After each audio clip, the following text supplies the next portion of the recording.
Ya, mulai.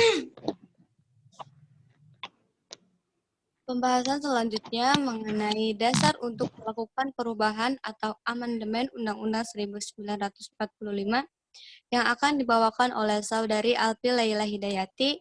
Kepadanya dipersilahkan. Terima kasih kepada moderator yang telah memberikan saya kesempatan untuk membacakan penjelasan mengenai ketentuan dasar untuk dilakukannya perubahan atau amandemen. Nah, di sini tertera selanjutnya dasar untuk melakukan perubahan atau amandemen UUD 1945 tersebut dilakukan dengan mengacu kepada ketentuan berikut. Yang pertama, Pasal 37 UUD 1945 telah mengisyaratkan bahwa UUD 1945 dapat dilakukan perubahan, di mana dalam pasal 37 UUD 1945 tersebut berbunyi pada pasal 1, untuk mengubah UUD sekurang-kurangnya 2/3 daripada jumlah anggota Majelis Permusyawaratan Rakyat atau MPR harus hadir. Pasal kedua menyebutkan putusan diambil dengan persetujuan sekurang-kurangnya 2/3 daripada jumlah anggota yang hadir. Yang kedua, ayat aturan tambahan UUD 1945 telah menyebutkan bahwa 6 bulan setelah MPR dibentuk, maka majelis diminta untuk membuat undang-undang dasar. Ayat tersebut jelas menunjukkan bahwa UUD dapat diubah, diamandemen, bahkan diganti sekalipun. Next.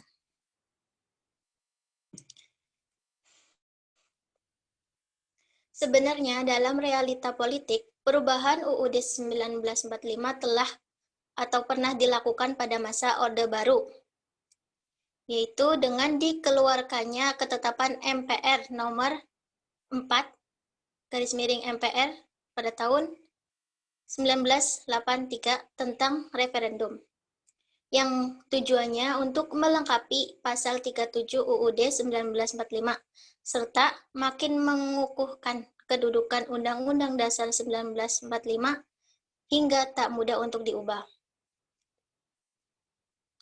Kemudian dalam era reformasi, perubahan atau amandemen terhadap UUD 1945 telah dilakukan sebanyak 4 kali, yaitu amandemen pertama dilakukan melalui Sidang Umum MPR RI, yang dilakukan pada tanggal 19 Oktober 1999. Amandemen kedua dilakukan melalui Sidang Tahunan MPR RI, yang dilakukan pada tanggal 18 Agustus tahun 2000. Amandemen yang ketiga dilakukan melalui Sidang Tahunan MPR RI pada tanggal 9 November 2001.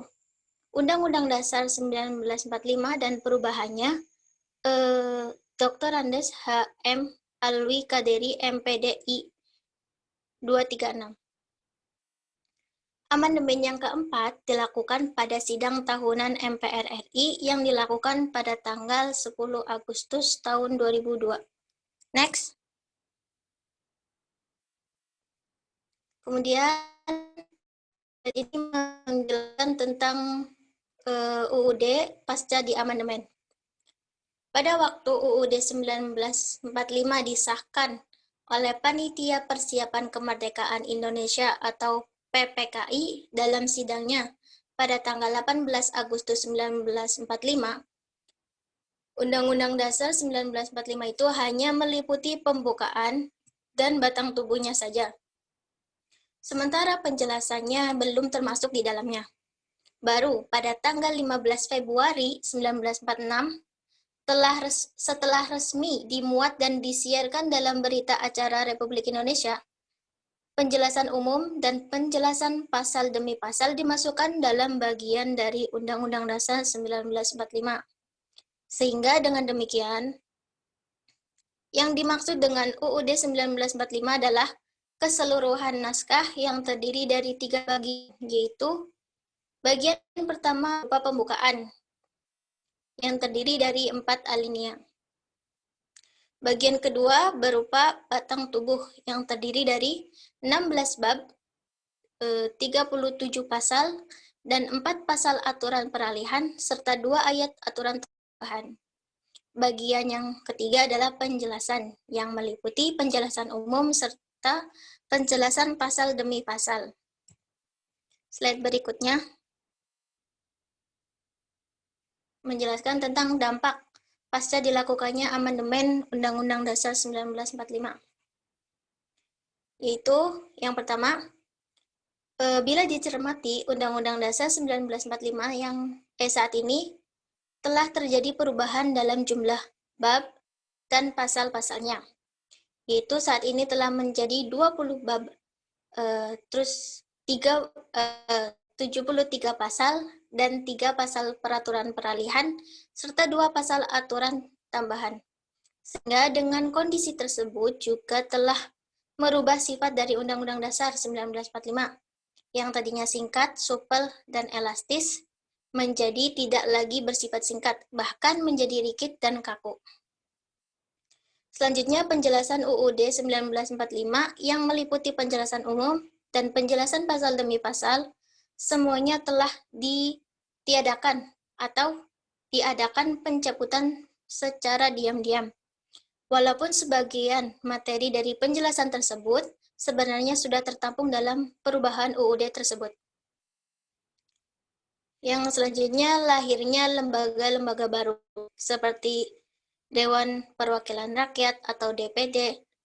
Hal tersebut dapat dilihat pada bab 7 pasal 22C dan 22D, dan Komisi Yudisial atau KY pada pasal 24B, Mahkamah Konstitusi atau MK pada pasal 24C, serta dihapusnya salah satu lembaga lama, yakni Dewan Pertimbangan Agung atau DPA pada bab 4.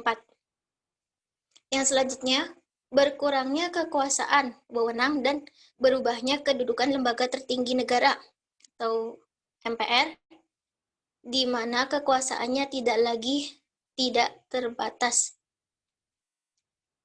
tidak lagi menetapkan GBHN, dilihat pada pasal 3 ayat 1, tidak lagi memilih presiden dan wakil presiden, dilihat pada pasal 6A ayat 1.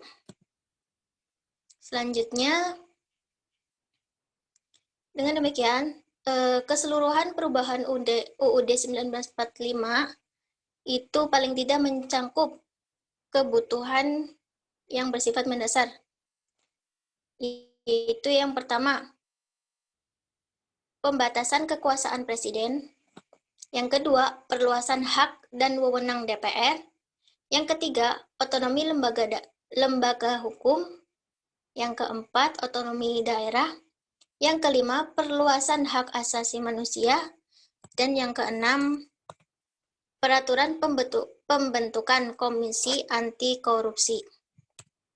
Nah, sekian penjelasan atau pembacaan penjelasan dari saya.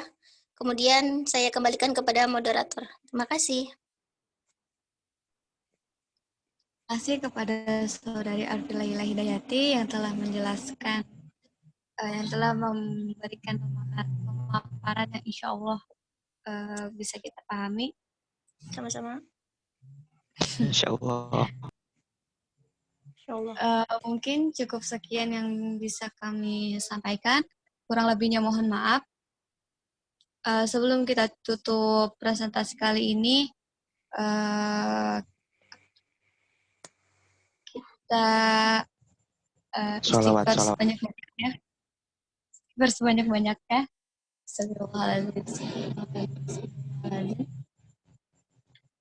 Kemudian disempurnakan dengan doa kafaratul majelis. Subhanakallahumma wa bihamdika asyhadu an la ilaha illa anta astaghfiruka. Dan sholawat gak? Allahumma sholli ala sayyidina Muhammad. Allahumma sholli ala sayyidina Muhammad. Allahumma sholli ala sayyidina Muhammad.